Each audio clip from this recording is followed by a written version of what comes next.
Wow. I'm glad I got the camera up and running. I want everybody to see this. I'm actually starting the stream. Not only with a cold start, but take a look. Benedict is actually over by the tree. Didn't expect that. How you doing, everybody? Tonight's a bit of a cold start because... Oh. Oh, man. Tonight's very much a cold start. Mainly because the dinner plans got a little later than expected. You know, that happens. That happens. And I'll have to change the YouTube. Well, I might not even keep either one of these in the archives for YouTube or Twitch, mainly because there's going to be such a short stream. We're talking this is like a drive-by stream, less than an hour, and then boom, we hop over to YouTube for the premiere. Hi everyone. I just thought I'd come in, chit chat with everybody, see how the week's been. Hope you all had a good weekend. Why is Dropbox working so hard? I don't understand. Anyway, it's been a wild Friday. It actually started with me waking up at I woke up at like 5 o'clock, 5:30, and I'm swapping emails with TwitchCon. So, like I said, something is brewing. I just have to stick the landing, and once I stick the landing, I'm good. And hi, everybody over on YouTube. I'm about to actually edit the Ghost Hunting Live because we actually have a premiere tonight. Premiere will be happening later tonight. Actually, it'll be happening at 9. We will be premiering part 1 of the investigation of the Antietam battlefield, and it's not. I hesitate to call it an investigation of the battlefield because let's be honest, it covers a lot of ground. Peanut, hey, how you doing over there on YouTube? I appreciate you coming in saying hi. If you're into the paranormal, you are at the right place. Thank you for watching. Really do appreciate it. But I'm also winding down from what's been a really intense week. Just so everybody knows. Oh, I forgot to take my muscle relaxant. I need to fix that. I definitely need to get my muscle relaxant on. Yo, Roof Gang. How are you, Roof Gang? Like Wolfgang, but with Roof. I understand. How are you, sir? Good to see you. So, for anyone that's new to the stream, whether it's on YouTube or on Twitch, my name is T. You can call me T Monster, or Twitch Dad. And for those of you over on YouTube, obviously you have found me, and I appreciate you all being here. But yes, I am a paranormal investigator, and we do stuff here live on YouTube as well as live on Twitch. Now on Twitch we do the same thing here. We do. I mean, along with gaming, I also do. You good there, pal? Are you good there? You want your snacks now? Is that it? You want your treats? I have cats. So be ready for some upcoming cat content because it's about to happen. It is about to happen. But yes, I do everything from live investigations to live footage reviews, and it what a cutie. Yeah, I am. Guardian down. Old man ass. Really, right? She's about to call me a hot piece of old man ass, and that's when you drop in the Guardian down. Guardian down. As you can see, the cat, when it wants to get my attention, it basically pops back and forth. You know, it kind of does the pace, and then it says, okay, Dad, you know, if you're not paying attention to me, I'm going to walk over your board, set off a few alerts. Hope you enjoy.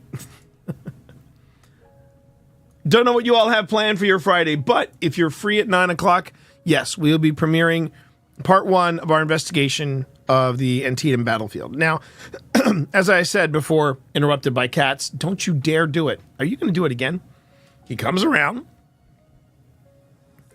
as if to say, I'm right here, Dad.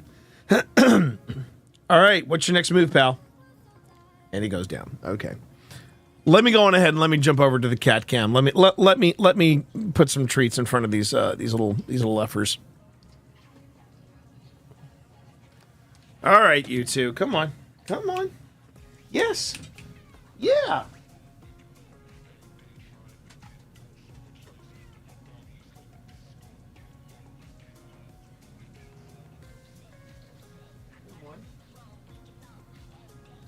Yeah. There you go.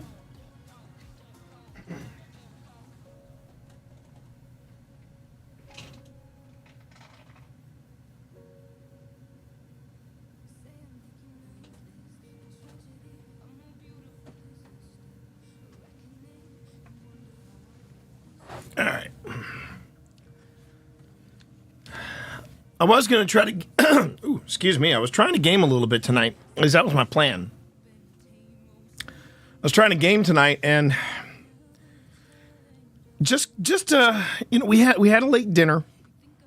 Didn't quite feel it, and I said, I think I'll just come on and just hang out with everyone. Just, do a little Friday night get together, hang out, just as a warm up for what we're doing. 9 in what time zone, Roof? It is actually top of the hour. So it's 9 o'clock Eastern time. So wherever you are, I'm keeping it simple. Wherever you are, look at the clock right now. At the top of the hour. So right now it's 8:10. At 9 o'clock, that's when we go. That's when we go. Now, Antietam Battlefield covers a lot of ground. I was just saying, Antietam Battleground, it's a big place. It's a very big place. But we find locations, like concentrated locations. We also had to be on a bit on the down low because paranormal investigation and battlefields don't always go well together. And, what I say to that is thank you, Zach Baggins. Thank you, Twin Paranormal. Thank you, all you knuckleheads that like to get really sensational and salacious with your investigations. Because of that, there's a lot of crackdown when you hear somebody say, "Oh, someone's on the battlefield and they're doing paranormal investigations." As you can tell, I'm not a fan of Baggins, not a fan of Twin Paranormal, not a fan of. Look, I'm pretty chill about it. I'm usually pretty chill about it. You do paranormal investigations the way you want to do paranormal investigations until it starts affecting everybody else. Then once it starts affecting everybody else, that's when I say, okay, you need to pump the brakes, Cupcake, and really take a look at what you're doing and ask yourself, am I doing it the right way? And here's one way to know if you're watching paranormal investigations being done the right way. If somebody hears a noise or a voice, or if they see a shadow figure crossing from one side to the next, and they turn to their partner and they go, I got to get out of here, yeah, you're doing it wrong. Bottom line, you're doing it wrong. Now, do you go charging into that good night? No, you don't do that either. But the last thing you want to do is leave. Other than what, if you go into a site that you know is haunted, and or that you have reports of it being haunted, and then you say when something finally does happen, it's like going fishing, and you catch a fish and you throw away the pole and go, I gotta go home. I mean, that's the equivalent. That's the equivalent, everybody. So, and this is coming from a guy who's been doing paranormal investigations for a whopping 3 years, but I've seen a lot. Kat, what are you doing? What are you doing, buddy? See, now, unlike your brother, see, Bass is up there. He's chilling away. He's chilling like a villain. He's chilling like a boss. But you're doing this thing. You're doing the laps around as if you want more treats. Now, I'm going to get you pumpkin later, but it's after the premiere, okay? Just saying. Sometimes it's tough to share a stream with cats. It's very hard. It's very hard streaming with cats. I'm just going to come out and say that right now. It is hard to stream with cats. And I think that's the best way to describe it. I suggest you let that one marinate. Anyway, hi everyone. So anyway, Phil and I started up Old Spirits Investigations after we'd played a few rounds of Phasmophobia. Quite a few rounds of Phasmophobia, I should say. I'm just waiting for the cat to finish. Just decide where it's going to go and if it's going to... He's tried muting my channel. He's in a mood. Now he's going to piss off his brother because what he did was that he jumped up somewhere and he shifted the camera. So now you can't see the big guy. You can't see the 20-pounder.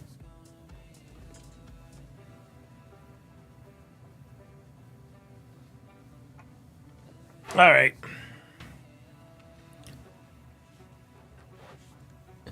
And that was really the start of this channel and the start of what we do. And I'm going to be live in stream. I am going to be live in stream. Sorry, for the premiere. I'm going to be live for the premiere where you have the chat. I'll be there. My wife will be there. And hopefully Phil Rossi will be there. My partner in crime, as it were. And we are going to... we're going to go ahead and unveil what we've got for Antietam.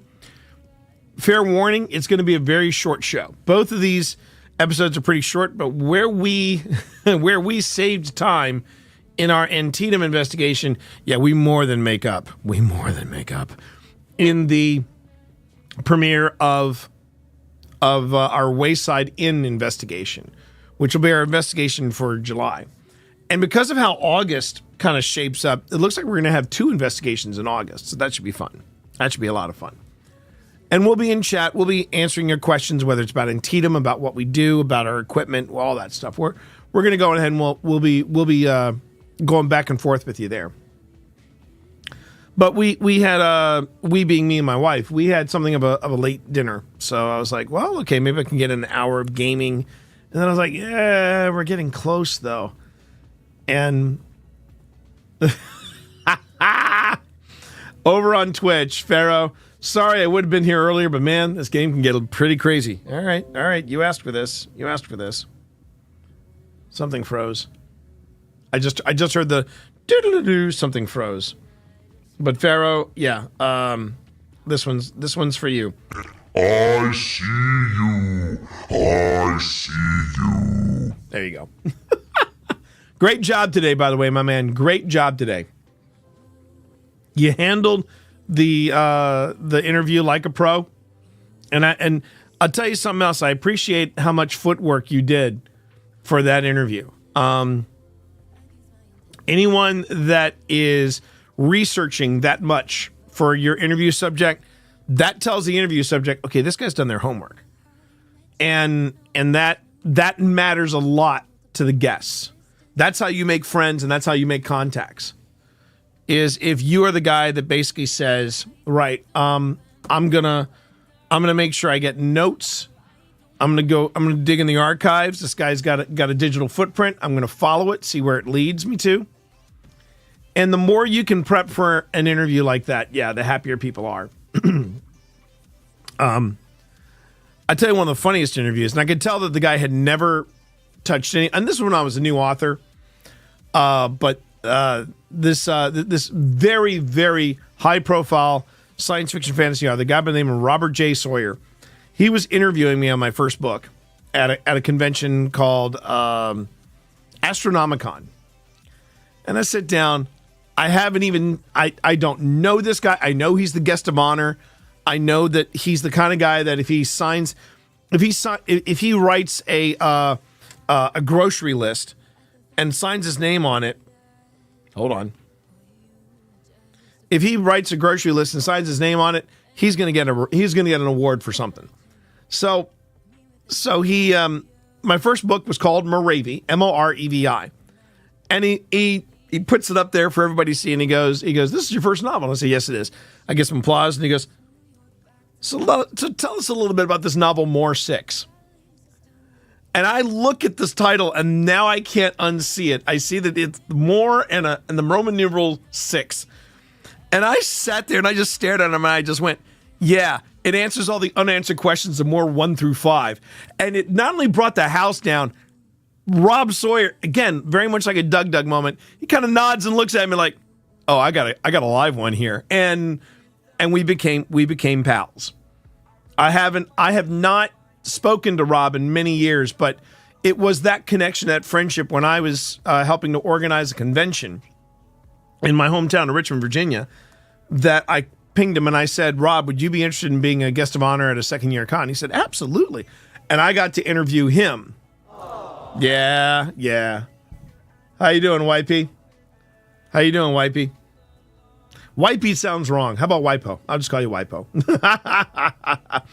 YPO, good to have you in stream. Yeah. But he and I had a great interview segment as well. And I'll tell you something right now, Pharaoh. Interviewing people it's an art, but it's an art learned through skill. And you're on a good track. You're on a good trajectory. Stay with it. Just, make sure to roll your shoulders out. You're going to have great, and when you have great interviews, they're going to be like ours today. They're going to fly by. Then you can have those interviews that you wish you could just end. And you just try to find an out. It's a two-way street. It's simpatico, right? Interviewing people it scares a lot of people. And what you're doing, you have no idea, Pharaoh, how brave it is. But it's just something that you get better with practice. No notes. I had a great time with you today. And I just hope you have just as good and just as rewarding interviews in the future. Just throwing that out there. Okay. YPO, I hope you're having a good night. The update on my back. I'm good. Back's feeling pretty solid. I am going to probably take a muscle relaxant before tonight's premiere. Again, that's at 9:00. We're going to be doing part 1 of our investigation of Antietam. I learned a little bit. I'm getting that podcaster's book. Okay, so I don't know if they put up the pre-order yet or not. Let me just double check. I will work around the cat. And we'll just manage as best as we can. He's got cats on stream? I do. God, what can't T-Monster do? I'm not even being facetious. It's like a really good stream. I know, thank you. Okay, let me pull up Podcasting for Dummies. Let me see where we're at here. Let's see. Podcasting for Dummies 2024. They have not put up. Oh, wait. There it is. Okay, I'll show you real quick. All right. This is it. This is the 5th edition. It's coming out in July. It's on sale. You can pre-order it. And this is this is Podcasting for Dummies, the 5th edition. And actually,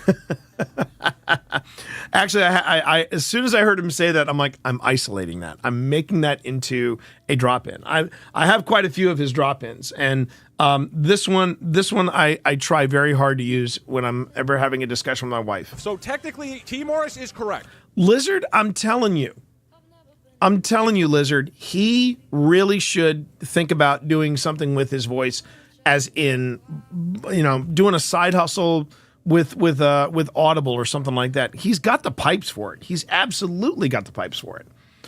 One of the biggest changes, though, in this Podcasting for Dummies that I'm really proud of is we actually go into AI. We have an entire chapter dedicated to AI, and the apps are pretty cool, but I do end the chapter with a little discussion about, all right, there's AI, right? There's AI, but there's also ethical AI. I do not consider myself an AI bro.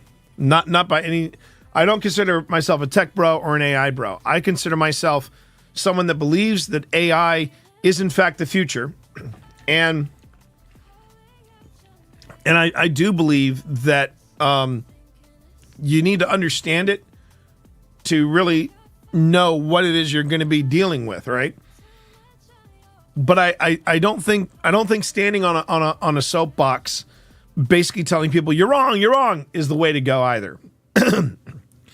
I mean, I'm a certified consultant in AI, well, for whatever that's worth, and what I do is I ended that chapter with just a little brief discussion about ethical AI.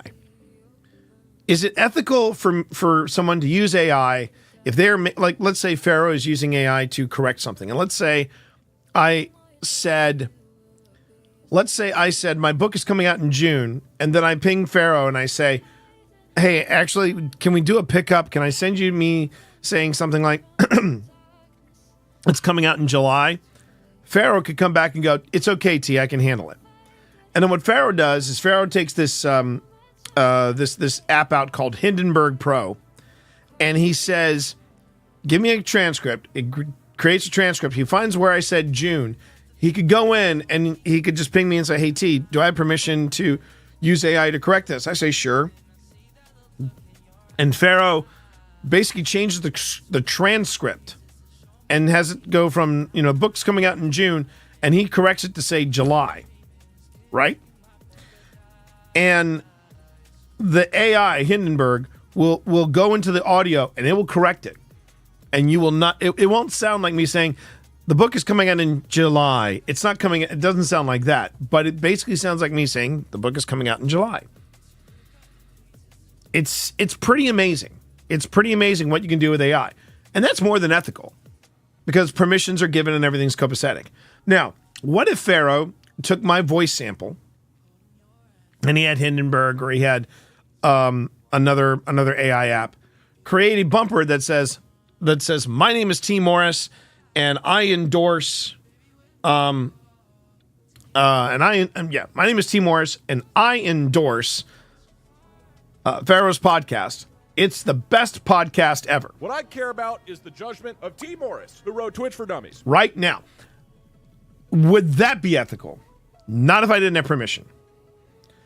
And so that is the line that you have to be wary about crossing when it comes to AI and when it comes to ethical AI. Now, Pharaoh wanted me, I thought you would say orange. And now, if Pharaoh wanted me to create a bumper for him that says, hi, my name is T. Morris. I'm about to barf up a lung, and I'm dying of old age, but you're listening to Pharaoh's podcast, right? And I'm sorry for blanking on the name of the podcast, Pharaoh. I apologize. But I would do that in a heartbeat, because if I have a good time on somebody's podcast, you bet I'm going to do everything I can to let people know, yeah, you should listen to this podcast. It's a lot of fun. And Cammie, secondhand, thank you very much for coming in here. You're not late. You're fashionable. Also, I didn't do the normal thing. I just went live, and we're just hanging out, getting a little bit of hype up for tonight's premiere. I just felt like coming in and just having a nice little chill out and talking away. So that is one of the things about the new book that I'm really proud of, is that we have a what I think is an honest to God talk about the line between ethical and unethical AI. Now, I don't think it's going to change anybody's mind, and I don't think it's going to revolutionize the discussion that people are having about it. But I will say, you're turning one of your Destiny 2 shirts into a bag tonight. Oh my God, that sounds great. Which shirt? I'm pretty familiar with most of the shirts, Spence, so which shirt are you turning into? Now, when you say you're turning into a bag, are you just turning into an actual bag? Or are you talking about a dice bag? Or how big is said bag? What is it rated for? Oh, that's going to look breathtaking. Because I know the exact design you're talking about, the one with stasis. Nice. And again, thank you everybody over on YouTube. Feel free to speak up, introduce yourself, say hey. I know that this may not be the content you were expecting, and that's fine. We will be getting into the the spooky content at the top of the hour at 9 o'clock. There will be a premiere. Now, if you want to join us for the premiere, that I can help you with. Let me just pull up the exact premiere. There it is. Antietam's Haunted History. Premieres in 31 minutes. You're all more than welcome to pop over here, pop over to this link, and hit that notification button. You hit the notification button, and the notification button will let you know exactly when we are... You can't see Sebi? Yeah, I know, because Benedict is loafing over here. Don't you even... Benedict. Wow. Benedict, I'm gonna change your name to PB&J, Persistent Benedict and Jelly. Persistent Benedict and Jelly. Yes. Yes, you are, buddy. Yes, you are. What am I gonna do with you? Mr. Naughty. Yeah, I'm telling you. All right. He is innocent. I swear to God, secondhand. I swear to God, he can do no wrong in your eyes, can he? Absolutely no wrong. Now, there's another good shovel. And there's another good one right there. See, the artwork that you see for a lot of our premieres, that's created in AI. And we do that because we are on a budget and we're not selling that artwork. We're not passing that off as anything other than this is thumbnail artwork. You know, I mean, if we wanted to employ somebody to create original artwork for each of our investigations, we'd be broke within a month. Because we would have not only that artwork, but we'd also have the artwork for the 5-minute paranormals that follow. So yeah, you know, we're trying very, very hard. We're trying very, very hard to, you know, stay within the lines, if you will. I just want to show up to the premiere so I can say that all the EMFers, it's all the EMFers for Phil Ross to deploy a docking station reference. I totally forgot he had said that last night. I really did. I love the Chaos Agents. I wish I was reading my last cat was nicknamed Demon Bitch besides Demon Queen. Of her name bell, the best mobster cat ever. They can't stay in our lives forever, but the impact they make while we're here is always nice. It really is. But yeah, I did mean to say when we went live, hey, how's all my EMFers doing out there? Okay. Sorry, Lizard, you missed that. So last night, we were kicking around ideas. We were kicking around ideas on what to call, because here's the thing. All the channels that I watch, or I should say most of the channels that I watch, they all have a nice, fun nickname for their community in YouTube or Twitch, or both. Like Amy's Crypt. Amy's Crypt, she calls her community the Crypt Keepers. Obviously, you know, Amy's Crypt, the Crypt Keeper from Tales from the Crypt. So she calls them all Crypt Keepers. All right, that's kind of cool. Then you've got Paranormal Quest, and they call them the PQ Fam. And is that the name of your community, the Celestial Beings, Spence? Because I kind of dig that too. I mean, you know, everyone's got this really cool community. And of course, on Twitch, when I'm streaming, it's the Monster Mash because I'm the T-Monster. And it's the Monster Mash. Now, I can't necessarily use the Monster Mash on YouTube because that's Old Spirits. I'm not streaming as the T-Monster. I'm streaming under Old Spirits. So I tried to find something fun and something appropriate. And we were kicking around ideas, and I said, I could just come on and go, hey, how are my EMFers out there? And it just resonated. Calling everybody the EM, because I was thinking, maybe we can't call you the REM pods. I mean, and I think I could probably call you guys the EMFers, but I don't know. And everyone just lost it, the EMFers. And then And I said, in a weird way, EMFers kind of tracks with the attitude and the ridiculousness.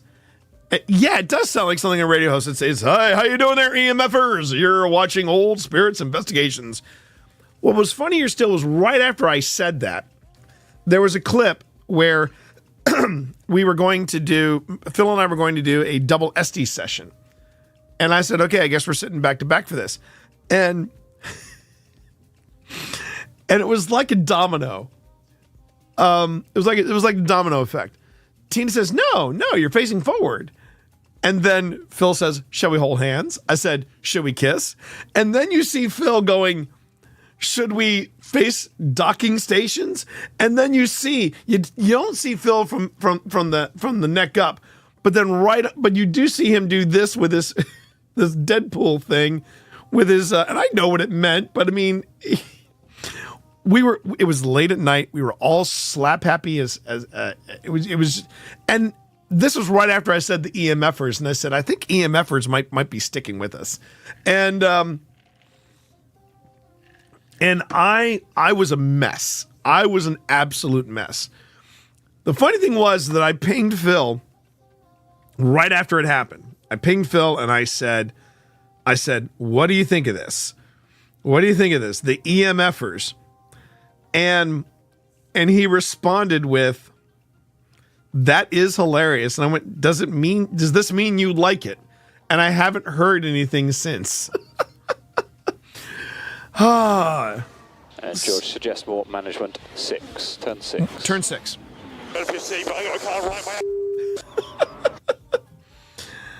I'm also going to be trying to pepper in here into my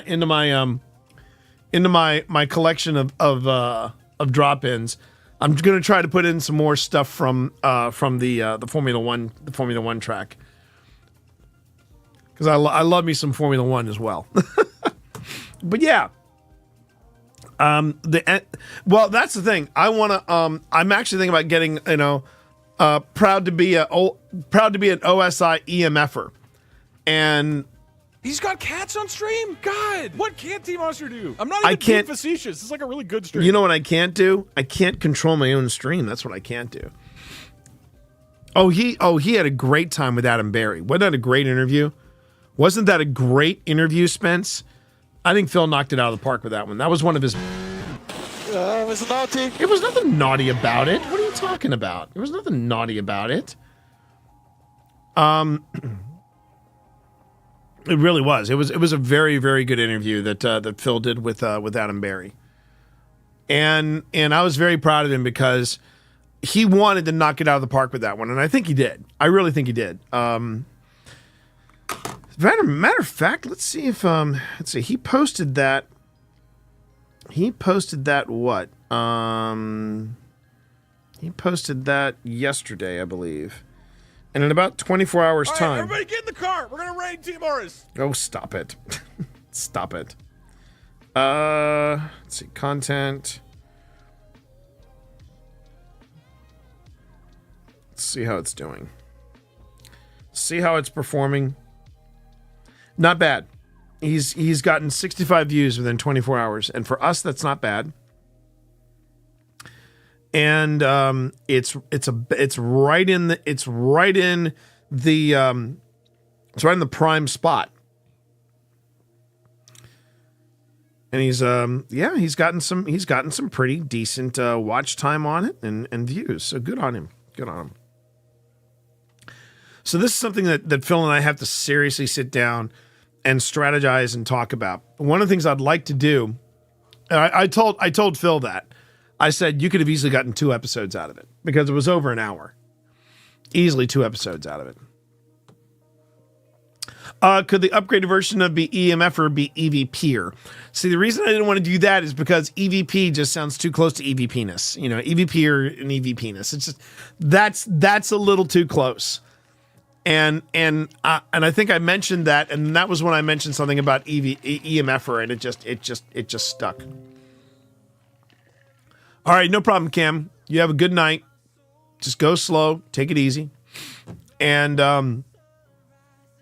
if you can't make it to the premiere, don't worry, you're all good. And And again, just to reiterate, the YouTube premiere will be happening over on YouTube on this stream. What I care about is the judgment of T. Morris, the Road Twitch for Dummies. I will be reserving my judgment to find out who comes to the premiere and who doesn't. And quite all right, Pharaoh. And remember, if you wanna join us for the premiere is at the link that I just dropped in there.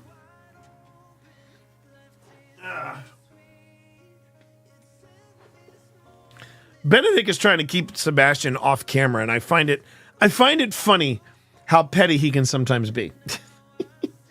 Yeah, well, you know what you could do? You could get in the tree and just chill out in the tree. You know you could do that. No one is forcing you to stay here, Benedict. There's a perfectly good angle on the tree, and then everyone can look at you. You know, look at that beautiful face of yours. I hope you know I will be calling it EMFers. No, I get that. We just have to now come up with a really sharp design for a T-shirt that says "Proud to be an OSI EMFer," and then people can just start asking questions. So yeah, it's one of the things I want to talk to Phil about, though, just to kind of make sure that we're both on the same page. Is what I would like to see happen is that Phil builds up a really nice buffer of interviews concerning Don't Turn Around, both video and audio. And you would buy that T-shirt? Well, thank you, Death Savior. I appreciate that. Don't even the proud to be. Just have it OSI EMFer, and then just let people wonder. And then we'll have the OSI logo, or even have the OSI logo and a Buffett EMFer, and just have it there. Bam. I don't know how to ghost twerking their butts or twerking. Yeah, that would be now that is an emote, and I already know of at least one person that does that has a twerking. Well, they have a twerking bat. But I think Boo the little ghost might actually have a twerking ghost as well. Once I find a landing point with me and the job hunt, I'm going to start seriously talking about getting some emotes ready, because I want to have a whole new slew of Halloween emotes getting ready to go. And that, yeah. Haunts has it. Oh, that's right. Haunts has it. That's right. Using that for the EMFers. I don't know. I'd have to think about that. Keep the designs simple for now. And then we take it from there. So anyway, the idea I had, though, was that once Phil had a really comfortable buffer with Don't Turn Around, I'd like to see him take a break with it. And then what happens is we do our full season. We finish off season 3 of Old Spirits, and then at the end of that, we do the second half of the season of Don't Turn Around, and then Don't Turn Around becomes sort of when we're not dropping episodes of Old Spirits, we're dropping episodes of Don't Turn Around, and then throughout all this, once I get caught up with it, once we get all caught up, I can then start getting back on to dropping episodes of the Grim Gazette. Because I am thinking about, okay, how do I take a break from the Grim Gazette? Because, even though I'm doing it weekly what I care about is the judgment of T. Morris, the Road Twitch for Dummies. Thank you, Benedict. And as much as I would like to, and I see I don't know if this is copyright safe or not, so I can't do it. It always disappoints me when I can't do that. All right, let's find another one.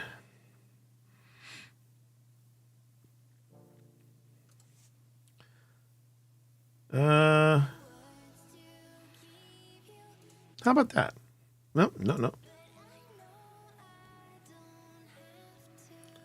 What, dude? What?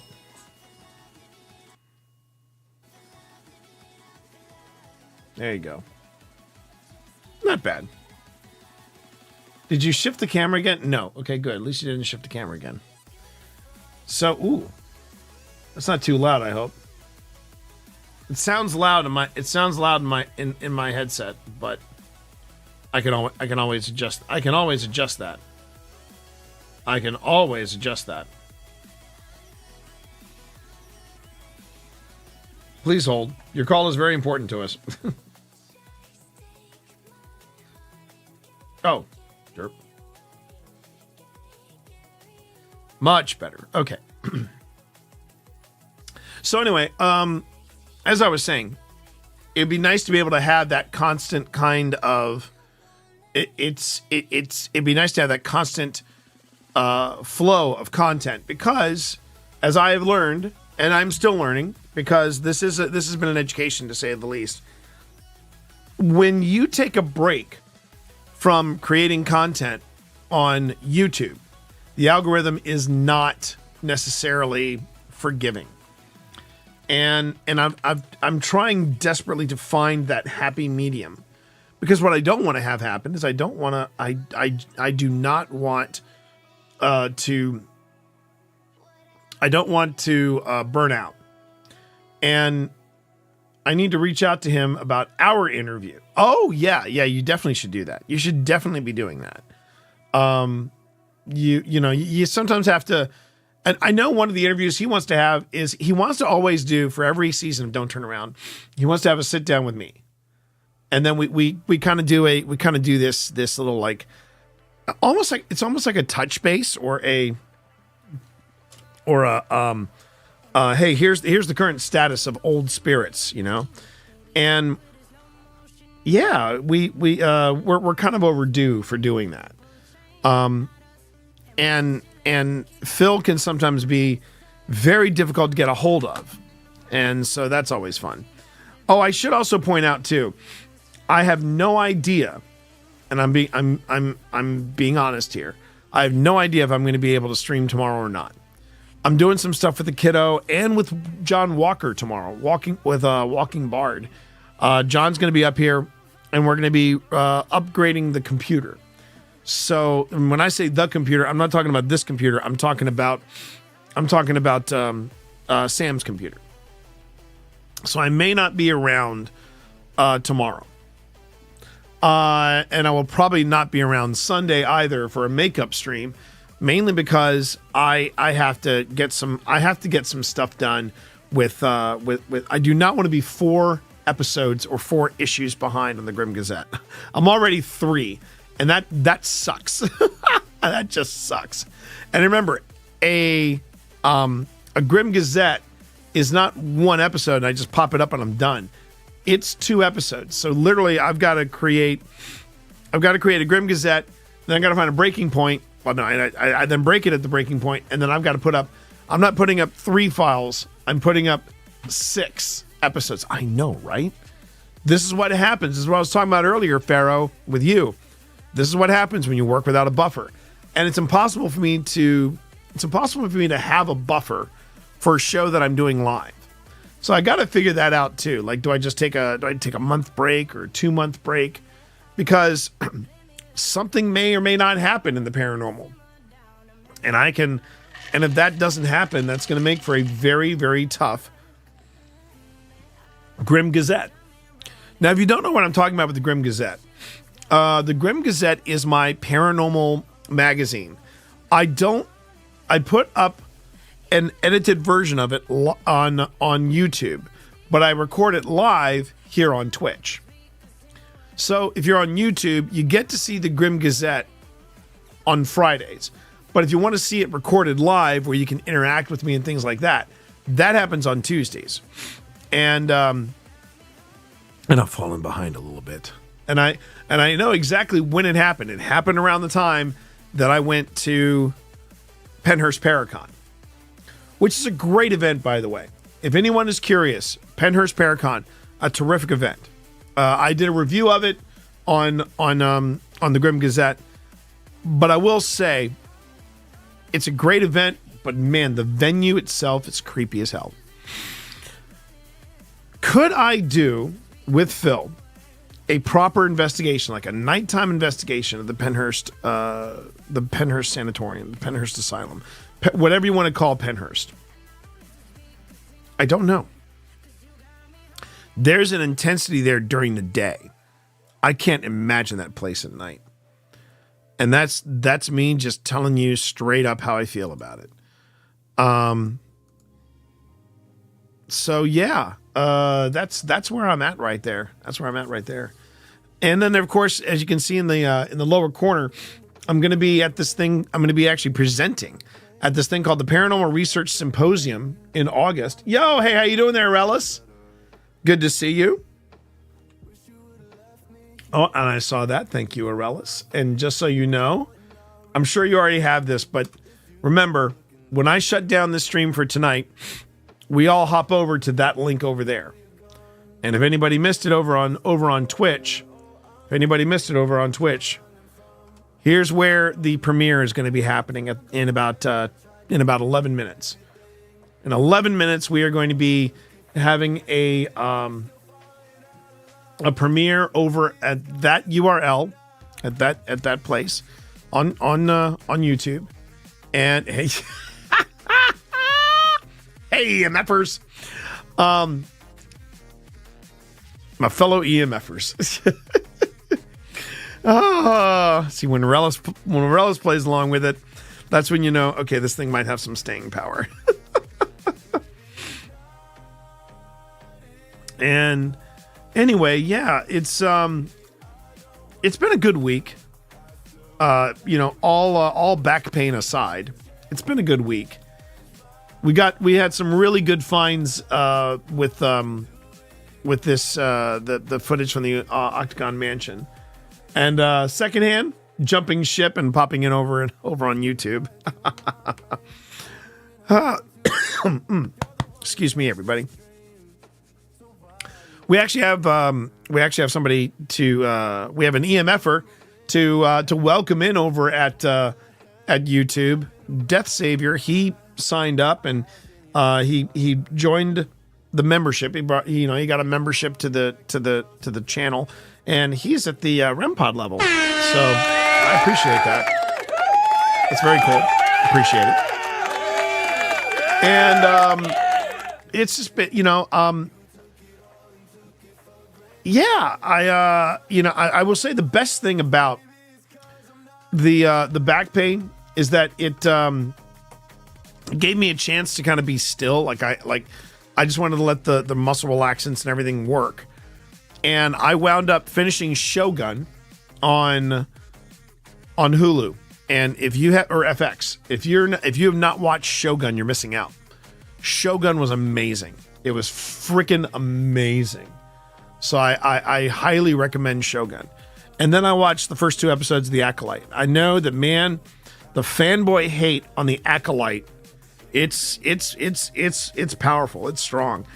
And I lashed out against it today by posting a review. And I actually got an incel fanboy to speak up about it.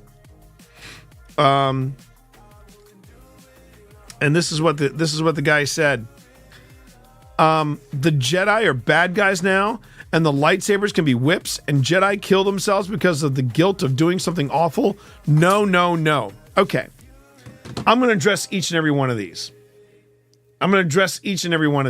Right? First off, 1, are the Jedi's bad guys now? What do you mean now?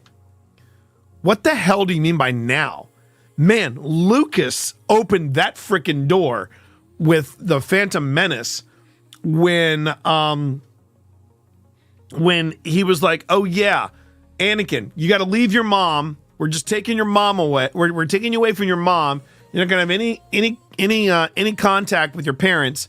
We are your family now. Suck it up, Cupcake." And I mean, and the other thing too, I remember sitting in the theater as a young lad, watching Return of the Jedi, hearing Obi-Wan say to Luke Skywalker, "What I told you was true from a certain point of view." And the look on Luke's face when he goes, "A certain point of view?" And I was right there with him. I mean, I've just become a teenager myself. And I know that if a grown-ass adult had said that to me, it's like, no, I didn't lie to you. I told you the truth from a certain point of view. I would have been like, the hell, man? And Mark Hamill sold that moment. He absolutely sold that moment. Because I was one in the theaters, and I remember the laughter in the theater when he said that. So yeah, the Jedi, they were definitely not what Luke thought they were. They weren't what any of us thought they were. They were a little Slim Shady. I'm the real Slim Shady. I mean, there's that. Lightsabers have become whips. I remember fans that lost their shit when they saw Darth Maul, who had the double-ended lightsaber. That's why Mark Hamill was perfect casting. He had that vulnerability. Yeah, that's true. And you know, people there were fans that were saying, "Oh, only Sith probably have that because that's dirty pool." Then what happens? You're playing Jedi Fallen Order, and you can learn that. You can learn the dual wield, or not dual wield, the double-edged lightsaber. And now in Survivor, man, you can get it all. You can get I'm blanking on his name. You can get oh my God, I've absolutely blanked out on Adam Driver's character in the new Star Wars films. Darth something. I've totally forgotten. Wow, I feel terrible as a fan. But you can not Cal. No, I got Cal. Cal's up here. I love me some Cal. Kylo Ren. Thank you. Oh my God. I blanked out on Kylo Ren. But you can now have Kylo Ren's sword in Jedi Fallen Order. You can do dual wield. The one that I kind of flinched at was you can get a blaster option. So you can do lightsaber blaster. I'm like, oh, Obi-Wan's going to hate that. And my pew pew pew is in between the bookcases. Yes, that is my lightsaber that you see there. But I did. And so he said that. So the thing about the lightsabers can be whips. Why the hell not? And Jedi Masters kill themselves because of the guilt of doing something awful? Why not? Again, why the hell not? Because that's what I want to find out more about. So I've really enjoyed the Acolyte. It's been a lot of fun. And now we got 4 minutes to go, so I'm going to go on ahead and very abruptly shut down stream. And I will see you all over here. And we are going to enjoy the premiere of part 1 of our investigation of the Antietam battlefield. I hope you all enjoy it. It was fun to put together. And I will be there. Pip will be there. It's going to be fun. So, 3 minutes to go. I'll see you in a bit. Take care, everybody. See you on YouTube.